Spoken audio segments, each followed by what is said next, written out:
استغفار کرنا بہت ہی برکت والا اور دلوں کو سکون دینے والا عمل ہے۔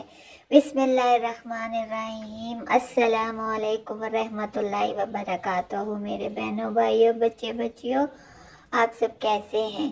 تو آج جو ہے ہم بنا رہے ہیں شلجم کا اچار، کھٹا میٹھا پانی والا، اور ساتھ ہی ہم جو ہے نا استغفار کے بارے میں تھوڑی سی بات کریں گے، کیونکہ استغفار جو ہے وہ اس کا حکم دیا گیا ہے۔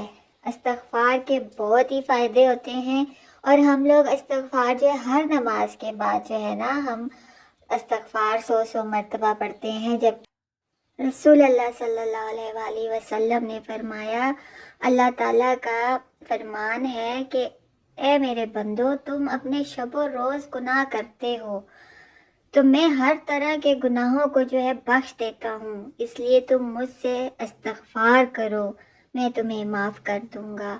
اور حضور اکرم صلی اللہ علیہ وآلہ وسلم دن میں 70 مرتبہ استغفار کرتے تھے۔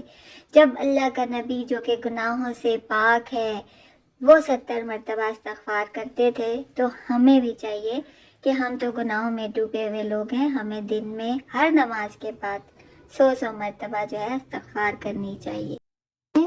ایک تو یہ ہے کہ گناہوں کی جو ہے نا اس سے معافی ملتی ہے۔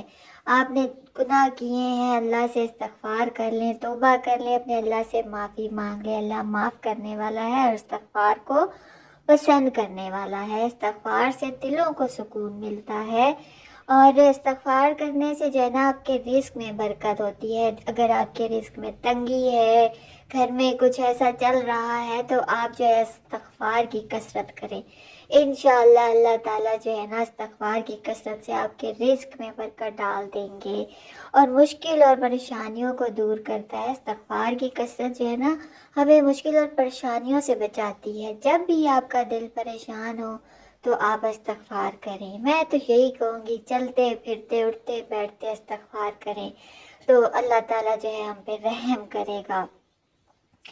اور دعائیں قبول کرنے کا جو ہے نا بہترین موقع ہمارے پاس تب ہوتا ہے جب ہم استغفار کی کثرت کرتے ہیں۔ آپ استغفار کریں، اللہ پاک آپ کی دعائیں ضرور قبول کرے گا انشاءاللہ۔ اور استغفار جو ہے نا ہماری روح کو پاک کرتا ہے۔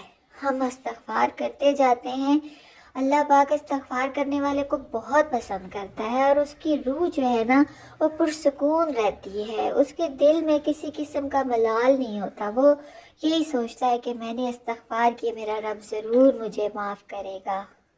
اور یہی امید ہم جیسے انسانوں کو اپنے رب سے ہوتی ہے، جو ہم استغفار کرتے ہیں اور گناہ کر کے اپنے رب کی طرف لوٹتے ہیں، سجدہ ریز ہوتے ہیں، اس سے معافی مانگتے ہیں۔ تو میرا تو آپ کو یہی کہنا ہے کہ آپ جو ہے، مجھے یقین ہے کہ ہر مسلمان جو ہے وہ نماز کے بعد استغفار کرتا ہے، اور چلتے پھرتے بھی ہم لوگ استغفار کرتے ہی ہیں، تو ہر نماز کے بعد جو ہے 100 مرتبہ استغفار کو اپنا معمول بنا لیں، اور اپنے بچوں کو بھی جو ہے نا یہ سب عادتیں اپنانے کی جو ہے نا نصیحت کریں۔ یہاں پہ ہمارا شلجم کا اچار بھی تیار ہو گیا ہے۔ میں نے شلجم جو تھے گول گول کاٹ لیے تھے، پھر 4 کپ پانی ڈالا، گڑ ڈالا، نمک، مرچ، کالی مرچ اور سونف ڈالی، اور سرکہ بھی ڈالا ہے، ٹھیک ہے۔ اور یہ ہم نے جو ہے نا جب پانی ابلا ہے تو شلجم ڈال دیے، اور بس 2 سے 3 منٹ آپ نے گرم پانی میں ان کو اس طرح پکانا ہے، پھر اتار لینا ہے، اور کسی برنی میں ڈال کے، جار میں ڈال کے آپ نے رکھ لینا ہے۔ تو یہ آپ کو سردیوں میں بہت ہی اچھا ہے، مفید ہے، تو آپ اس کو ضرور استعمال کریں۔ تو اللہ دیو بندیو، کوئی لائک شیک بھی کر چھوڑیا کرو، کنڈی کا بٹن بھی دبا چھوڑیا کرو۔ اللہ پاک آپ کو اپنے حفظ و امان میں رکھے، اولاد کی خوشیاں دیکھنا نصیب کرے، تو دعاؤں میں یاد رکھے گا۔ اللہ نگہبان۔